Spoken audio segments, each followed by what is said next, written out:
Nesta aula, faremos uma revisão breve da anatomia do sistema cardiovascular.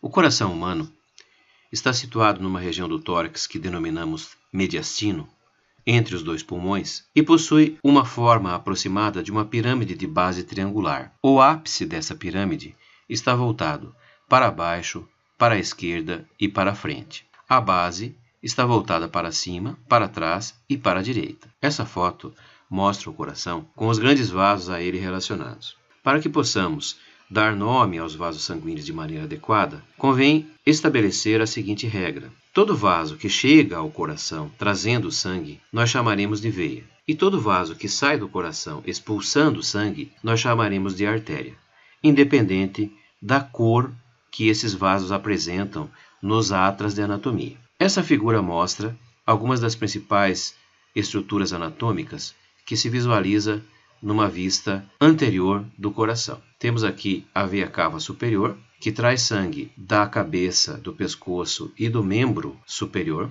Temos aqui a aurícula direita, que se pode dizer seja um apêndice ao átrio direito, que se situa aqui. Temos aqui a artéria coronária direita, que irriga o coração, com alguns dos seus ramos terminais. Aqui temos uma região que se chama de cone arterioso ou infundíbulo. Aqui a artéria e veia ventricular direita. Aqui um outro ramo da artéria coronária direita, a artéria marginal direita. E aqui vemos a superfície externa do ventrículo direito. Deste lado esquerdo da tela, observamos a aorta, nessa região especificamente o arco da aorta. Aqui vemos a artéria pulmonar esquerda. Aqui vemos o pericárdio fibroso recortado e aqui o tronco pulmonar. Observamos agora a aurícula esquerda, a artéria coronária esquerda, com um ramo que se chama artéria marginal esquerda. Aqui vemos a artéria diagonal e aqui a artéria interventricular anterior. Ainda observamos a veia magna cardíaca e o ventrículo esquerdo nesta região.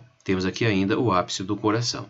Agora, recortando a superfície anterior do coração, observamos as 4 câmaras cardíacas que o compõem e alguns dos principais acidentes anatômicos que podem ser observados nessa figura. Temos aqui o arco da aorta, aqui o ligamento arterioso, aqui a artéria pulmonar esquerda, aqui o tronco pulmonar, aqui as veias pulmonares esquerdas, aqui o átrio esquerdo, aqui a válvula semilunar aórtica. Aqui a válvula bicúspide, que fecha a abertura atrioventricular esquerda. Aqui temos a válvula semilunar pulmonar. Aqui temos esse arranjo entrelaçado do miocárdio, chamado de trabéculas cárneas, no ventrículo esquerdo. Temos o septo interventricular, que separa o ventrículo esquerdo do ventrículo direito. Temos o próprio ventrículo esquerdo aqui apontado. Aqui a aorta descendente torácica. E agora do lado direito da figura, observamos a aorta ascendente, a veia cava superior, a artéria pulmonar direita, as veias pulmonares direitas. Aqui observamos a aurícula direita recortada, aqui a superfície do septo interatrial, separando o átrio direito do átrio esquerdo, como o septo interventricular fazia com o ventrículo direito em relação ao ventrículo esquerdo. Temos aqui o átrio direito, aqui o ósteo da veia cava inferior, aqui a válvula tricúspide, que fecha a abertura atrioventricular direita, e esta válvula tricúspide é presa por cordas tendíneas aos músculos papilares. Temos aqui o ventrículo direito, portanto, e aqui a veia cava inferior. O coração, considerado, portanto, uma bomba hidráulica, pode ser entendido como 2 bombas hidráulicas ligadas em série, uma bomba direita e uma bomba esquerda. Esse desenho esquemático demonstra essa situação e ainda ilustra as válvulas cardíacas. Temos aqui pintado em azul o átrio e o ventrículo direito e pintado em vermelho o ventrículo esquerdo. Portanto, pode-se considerar que o coração direito recebe sangue de todo o corpo e o envia aos pulmões para que ocorra a hematose. E o coração esquerdo recebe sangue que vem dos pulmões e, a partir do ventrículo esquerdo, o encaminha para o restante do sistema. O desenho, obviamente, se mostra bastante esquemático, uma vez que teríamos também aqui na válvula tricúspide do lado direito as mesmas cordas tendíneas que aparecem do lado esquerdo. Mas o entendimento do esquema nos faz observar a válvula tricúspide fechando a abertura atrioventricular do lado direito, a válvula bicúspide fechando a abertura atrioventricular do lado esquerdo, ainda a válvula semilunar aórtica aqui situada e a válvula semilunar pulmonar aqui localizada. Esse desenho mostra as artérias coronárias em evidência. O entendimento da anatomia das artérias coronárias é importante para a compreensão da irrigação do próprio coração. Como o coração trata de um músculo especializado, ele próprio necessita ser suprido de oxigênio e de nutrientes. Isso é feito a partir desses dois ramos da aorta ascendente chamado de artérias coronárias. As artérias coronárias, portanto, irrigam toda a superfície do coração com os seus ramos terminais e é preciso entender que a manutenção da saúde da irrigação das artérias coronárias é fundamental para a saúde do próprio coração. O fracasso na manutenção da irrigação sanguínea a partir das artérias coronárias representaria o fracasso do próprio coração na forma, por exemplo, de um infarto do miocárdio. Os vasos sanguíneos possuem diferentes estruturas de acordo com a função que exercem ao longo do trajeto do sangue pelo corpo. Temos aqui do lado direito da tela a representação das artérias. Artérias são vasos que conservam a pressão gerada pelos ventrículos, de modo que possuem uma camada muscular de musculatura lisa bastante exuberante, como se nota na figura. Essa camada de musculatura lisa faz com que as artérias sejam pulsáteis e, com isso, conservam a pressão gerada pelos ventrículos. Quando as artérias se aproximam dos tecidos, é preciso que haja uma redução no raio das artérias, para que o vaso sanguíneo penetre na intimidade do tecido. Isso ocorre na forma das arteríolas, que vemos aqui. As arteríolas são o principal leito de resistência à passagem da coluna líquida representada pelo sangue. E, para que haja troca fisiológica, as arteríolas precisam converter-se em capilares sanguíneos, como vemos nesse esquema representativo. Os capilares permitem a troca fisiológica com o tecido, por possuírem uma fina camada endotelial que permite a passagem de gases, nutrientes e outros metabólitos teciduais. Uma vez realizada a troca gasosa, os capilares se transformam em vênulas, esta confluência para o retorno venoso. Vemos aqui então os capilares se convertendo em vênulas e essas vênulas terminando nas veias de grande calibre que vão retornar sangue para o coração a fim de que esse sangue seja reoxigenado. As veias, diferente das artérias, não possuem uma camada de musculatura lisa exuberante. Ao contrário, possuem uma parede bastante adelgaçada e não conservam nenhuma pressão, de modo que o retorno venoso depende da musculatura esquelética ao redor das veias. Isso explicaria, por exemplo, a existência de varizes nos membros inferiores, uma vez que o retorno venoso do membro inferior para o coração é dificultado pela própria força da gravidade que se exerce na coluna líquida. O fortalecimento da musculatura ao redor das veias representa um fator importante na prevenção das varizes, por exemplo. Como já dissemos, o coração está localizado no mediastino, envolvido por um pericárdio fibroso, como demonstra essa figura de Netter, e abaixo desse pericárdio fibroso existe um pericárdio seroso, dividido em pericárdio parietal e em pericárdio visceral. O pericárdio visceral pode ser chamado de epicárdio. Como dissemos também, o coração é dividido em duas metades, uma metade direita e uma metade esquerda, separadas por um septo longitudinal. Cada metade possui uma câmara superior que nós chamaremos de átrio e uma câmara inferior que nós chamaremos de ventrículo. Aqui temos um corte do coração, nesse plano que se observa nessa figura. Podemos evidenciar o átrio direito, o ventrículo direito, o átrio esquerdo e o ventrículo esquerdo, com os seus elementos constituintes mais importantes, como por exemplo a aurícula direita, aqui observado, a abertura atrioventricular direita fechada pela válvula tricúspide, com suas cordas tendíneas presas aos músculos papilares. Do lado esquerdo, a abertura atrioventricular esquerda fechada pela válvula tricúspide, presa pelas cordas tendíneas aos músculos papilares. Se observa aqui, curiosamente, que o miocárdio do ventrículo esquerdo é mais espesso que o miocárdio do ventrículo direito. E isso se deve ao fato de que o ventrículo esquerdo tem que produzir mais pressão do que o ventrículo direito, uma vez que do ventrículo esquerdo o sangue é expulso para todo o sistema, e do ventrículo direito o sangue será expulso para o pulmão. A pressão nas artérias pulmonares é muito baixa em relação à pressão na aorta. A pressão na aorta é em torno de 120 por 80 milímetros de mercúrio, enquanto a pressão no tronco pulmonar é de 25 por 8 milímetros de mercúrio. Esta figura, como já vimos anteriormente, demonstra os componentes do coração como já descrevemos. A localização do coração, portanto, aqui está bem ilustrada por esta figura, com o longo eixo voltado para baixo, para frente e para a esquerda, e o ápice do coração situando-se a 6 ou 7 centímetros do plano mediano. Se observarmos o coração e fazendo uma análise estratificada da sua anatomia, observaremos que ele é revestido por um pericárdio fibroso. Abaixo desse pericárdio fibroso, temos um pericárdio seroso, este dividido em duas lâminas, um pericárdio parietal mais externo e um pericárdio visceral mais interno. Essa figura ao lado demonstra o pericárdio fibroso, relacionado ao pericárdio seroso aqui na forma do pericárdio parietal, e aderido firmemente à estrutura do miocárdio, observamos o pericárdio visceral. Entre o pericárdio visceral e o pericárdio parietal, existe uma cavidade pericárdica que permite que o coração deslize dentro deste saco pericárdico. Internamente, o coração é revestido por um endocárdio.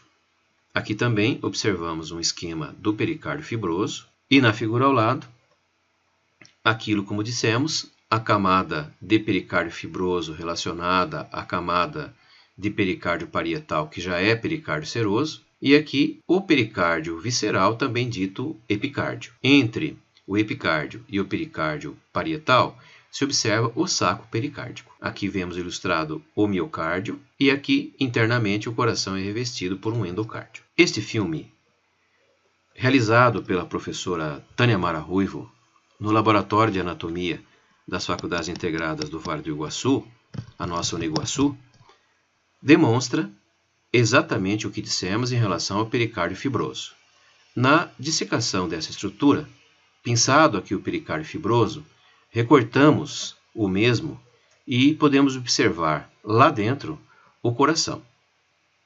Observe, portanto, que o coração aqui situado no mediastino, envolvido por esse pericárdio, está relacionado ao diafragma, ao pulmão esquerdo, ao externo e às costelas. Observamos então, na abertura do pericárdio fibroso, o coração logo abaixo. Note-se este saco pericárdio, portanto, existente entre o pericárdio fibroso, que tem íntima relação com o pericárdio seroso na sua parte parietal, e aqui a presença do coração, com a sua gordura pericárdica, e a relação com o diafragma. Aqui observamos o esquema que o filme acabou de demonstrar, um desenho de Netter com o pericárdio seroso recortado e a situação do coração no mediastino. Aqui temos o diafragma, que separa todo o tórax do abdômen, aqui os dois pulmões lateralmente, e os grandes vasos da base que, ora, chegam ao coração, ora, emergem do coração. O coração humano tem dimensões no homem como essa que se apresenta na tela: 256 a 390 gramas no homem, numa média de 328 gramas, e um pouquinho menos pesado na mulher. E volumetricamente, o coração também é um pouco menor na mulher do que no homem. Uma explicação para isso estaria na necessidade, no sexo masculino, de mais oxigênio para a manutenção dos tecidos. E daí a necessidade de uma bomba hidráulica que fosse maior. Esse desenho, obtido do site alemão KenHub, mostra o formato do coração, como nós já bem o conhecemos, com a sua base, formada pelos átrios, que se continuam anteriormente de cada lado da aorta e do tronco pulmonar, em um apêndice que se chama aurícula direita e aurícula esquerda, e possui um ápice voltado para baixo, para frente e para a esquerda, com as suas faces externo-costal, com a face diafragmática e com a face pulmonar, especialmente relacionada ao pulmão esquerdo. Aqui temos uma visão do coração que corresponde a uma vista póstero-inferior. Podemos observar a veia cava inferior, a veia cava superior, o arco da aorta com os seus três principais ramos: a artéria pulmonar direita e a artéria pulmonar esquerda, as veias pulmonares superiores e inferiores direitas e superiores e inferiores esquerdas, e ainda observamos o seio coronariano, ou seio coronário, principal leito de retorno venoso do próprio coração, que termina no átrio direito.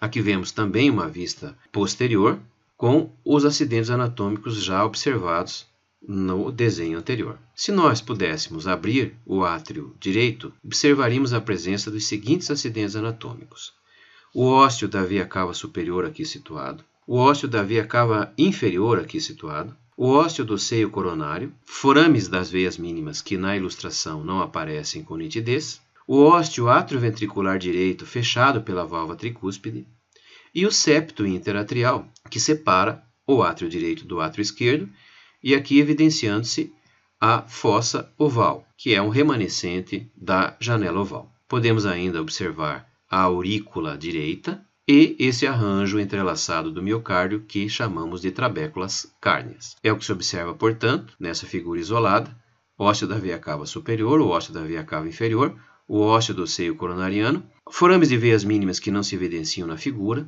a abertura atrioventricular direita fechada pela válvula tricúspide, as trabéculas cárneas, esse arranjo entrelaçado do miocárdio.